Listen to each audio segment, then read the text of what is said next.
안녕하십니까. 저는 수리논술을 가르치는 정석환이라고 합니다. 오늘은 시립대학교 수리논술에 대해서 알아보겠습니다. 시립대학교 수리논술은 수능 전인 9월 27일 토요일에 시험을 실시합니다. 수능 최저는 없고 논술 반영 비율이 8대 2입니다. 논술고사 특징은 문제는 총 4문항입니다. 소문항이 하나나 2개로 구성되어 있습니다. 총 시간은 120분으로 4문항 120분, 시간은 충분한 편입니다.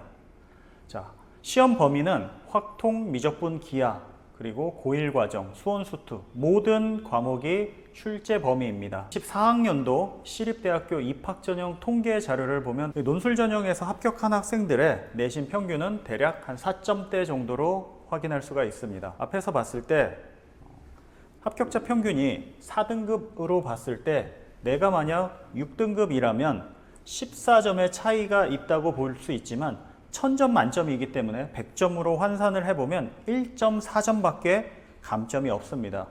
그래서 시립대는 8등급까지도 9등급만 아니라면 큰 감점이 없다라고 생각하면 되겠습니다. 시립대학교 출제 경향은 정적분과 해석기하라고 할 수 있습니다. 미적분 단원에서 정적분은 매년 출제가 되고 있습니다. 함수의 성질과 사이값 정리가 빈출 주제입니다. 그리고 극한, 연속, 도형에 대한 이해 문제를 많이 출제를 하고 있습니다. 확률과 통계는 매년 출제하고 있고요. 실수를 유도하는 문제들이 출제가 되고 있습니다. 23학년도에는 조건부 확률 어려운 문제가 나왔는데 최근에는 어려운 문제가 출제되지 않고 있습니다. 그래서 경우의 수를 세밀하게 계산하고 실수하지 않고 집중력을 관리하는 것이 중요하다고 볼 수 있습니다. 문제 스타일은 제시문이 없이 짧게 한 줄, 2줄 정도로 문제가 구성이 되고 문제가 짧을수록 난이도는 높게 느껴지겠죠. 정수의 순서상을 세는 문제가 단원 관계없이 자주 출제가 되고 있어서 케이스 분류 능력이 매우 중요합니다. 실수를 유도하는 문제들이 있어서 시간 배분의 중요성이 높아집니다. 자, 실제 시험 난이도는 체감 난이도가 높고 실수 요소가 있다. 이 문장을 다시 해석해 드리면 문제를 처음 봤을 때 굉장히 어렵게 느껴지지만 문제 이해 단계가 끝나고 어떻게 풀지 방향을 결정하고 나면 생각보다 문제 난이도가 할만하다는 생각이 많이 들 겁니다. 그래서 문제 경험이 적으면 초반에는 당황하기 쉽습니다. 그래서 1번 문제가 확통으로 고정되고 있으니 1번 문제를 해결하면서 흐름을 잡는 전략을 세워나가는 것이 좋습니다. 또는 소문항 1번, 2번 이렇게 구성되어 있는 경우 2번 문항이 1번 문항에 비해 월등하게 난이도가 높은 경우가 있습니다.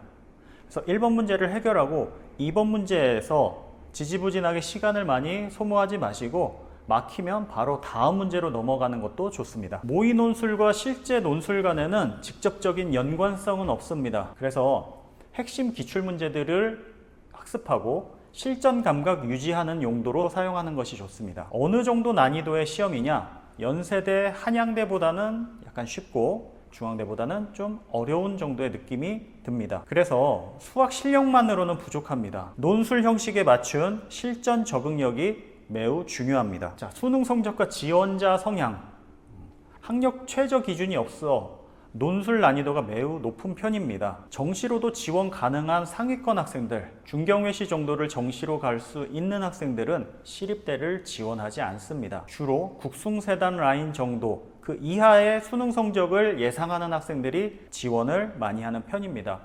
합격자 논술 점수 평균은 70점 정도이고 일부 학과는 평균 56점입니다. 논술 난이도가 높기 때문에 합격 커트라인은 생각보다 낮다라는 겁니다. 전략적으로 내가 풀 수 있는 문제 4문제 중에 3문제를 풀어내면 합격권에 들어갈 수 있습니다. 평균 점수가 70점이기 때문에 커트라인은 70보다 더 아래로 생각하시면 됩니다. 어떤 학생이 시립대학교 수리논술에 유리할까요? 정적분, 사이값 정리, 순서상 세기 등을 잘 푸는 학생이 유리합니다. 사이값 정리는 시립대가 굉장히 좋아하는 유형입니다. 내신과 수능에서는 많이 다루지 않는 사이값 정리 등의 문제들을 많이 다뤄볼 필요가 있습니다. 그래서 단순한 수학 실력보다 논술형 문제에 대한 실전 적응력이 요구됩니다. 시립대학교의 기출 유형들을 보면 고1 과정 문제와 수원, 수투, 미적분, 확통, 기하 골고루 문제가 출제되는 것을 볼 수 있습니다. 수학2에 있는 사이값 정리, 그리고 기하 단원과도 사이값 정리를 융합해서 문제가 출제가 되고요. 순서상 세기, 확률의 계산, 중복 조합, 경우를 나눠서 확률 계산하는 문제도 빈번하게 출제되고 있습니다. 미적분에서는 정적분, 적분, 정적분, 정적분에 관한 문제가 많이 출제되고 있습니다. 기출문제를 직접 눈으로 확인을 해보겠습니다. 24학년도 기출문제인데요.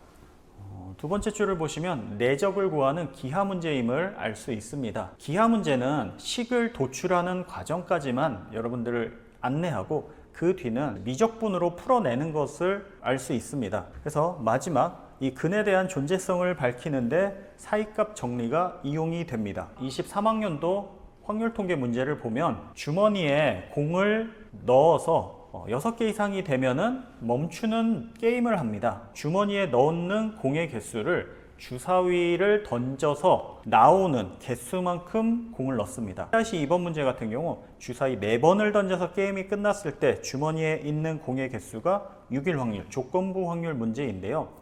여기에서 6 이상이면 멈추기 때문에 6개만 구하는 게 아니라 4번째 만에 끝냈을 때 6으로 끝나는지 7로 끝나는지 8, 9, 10, 11 총 6가지 모든 경우의 수를 세서 그 중에 공이 6개로 끝나는 확률을 구해야 됩니다. 이렇게 경우의 수가 많기 때문에 꼼꼼한 계산 요구되겠죠. 실수를 유발하는 과정들이 많습니다. 시립대에서 제공하는 모범 답안을 보면은 일일이 세는 방법을 택하지 않습니다. 그래서 많은 학생들이 저렇게 세면은 금방 쉽게 셀 수 있네? 그런데 어떻게 저런 생각을 하지? 하는 의문에 빠질 수 있습니다. 미적분과 기하를 선택한 학생들은 확률 통계 단원에 대한 적응력이 부족한 게 사실입니다. 제가 조금 전에 말씀드린 것처럼 6가지, 7가지, 8가지, 9가지, 11가지 대부분의 학생이 그렇게 센다는 건데요. 좋은 방법, 좋은 아이디어는 생각하는데 굉장히 오랜 시간이 걸립니다.